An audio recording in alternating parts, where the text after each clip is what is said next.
Hello, sports fan, and welcome to the Packs for Breakfast second baseman edition. It's the second baseman. Being done on Christmas. The middle card kind of looks like it has a Christmassy feel to it. Looks like it has some maybe a Christmas sparkly cheer.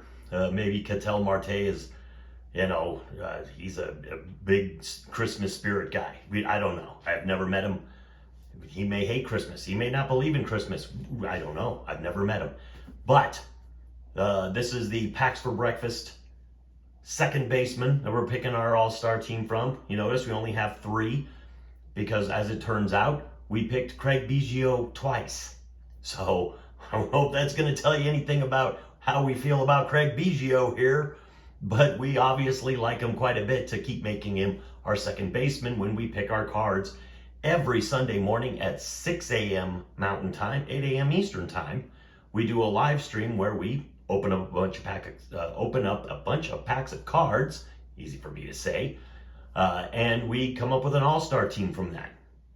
And these are the second basemen we've come up with in those packs.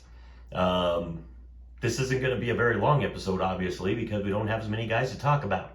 But we'll talk about the guy that seems to be the most prevalent, Craig Biggio, because he was picked twice.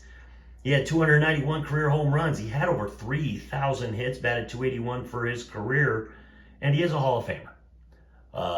Craig Biggio played his entire career with the Houston Astros. He was considered one of the best second basemen.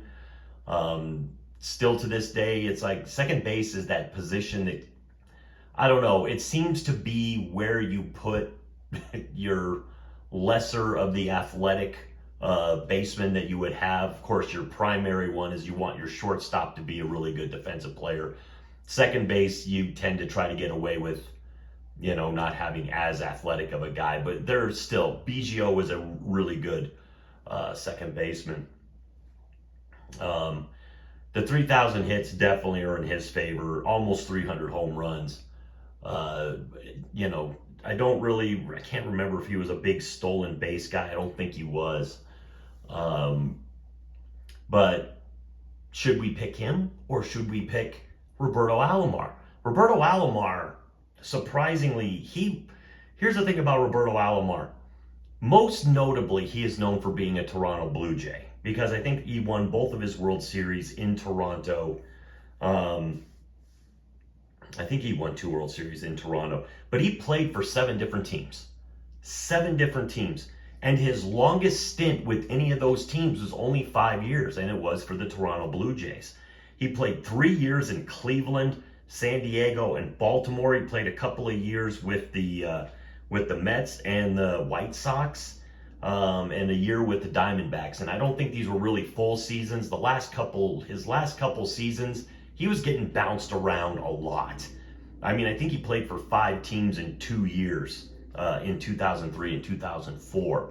So he bounced around a lot. But before he bounced around a lot, he did have 210 career home runs. He had a 300 career batting average, and he was pretty good on the base paths, having 474 stolen bases for his career. And like I said, he was a 2-time World Series champion. He's definitely on the to be considered.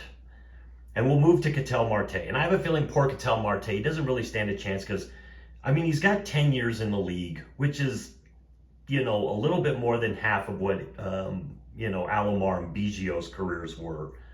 And at that, a little more than halfway point, he's got 143 home runs.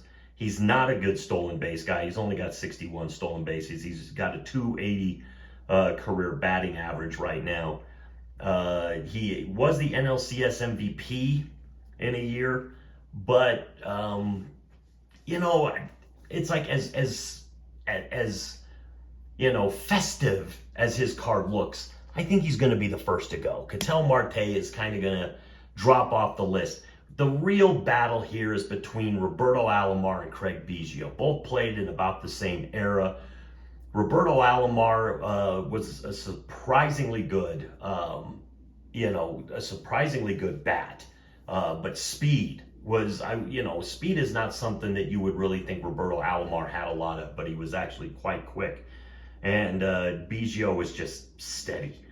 So really, you're putting up Biggio's almost 300 home runs, 3,000 hits, and his 281 average against Alomar's 300 career batting average and his 474 stolen bases. These are both Hall of Fame players, but there is a reason that we keep picking Biggio every time we see him up there. It's because nobody compares, and that's All-Star for now.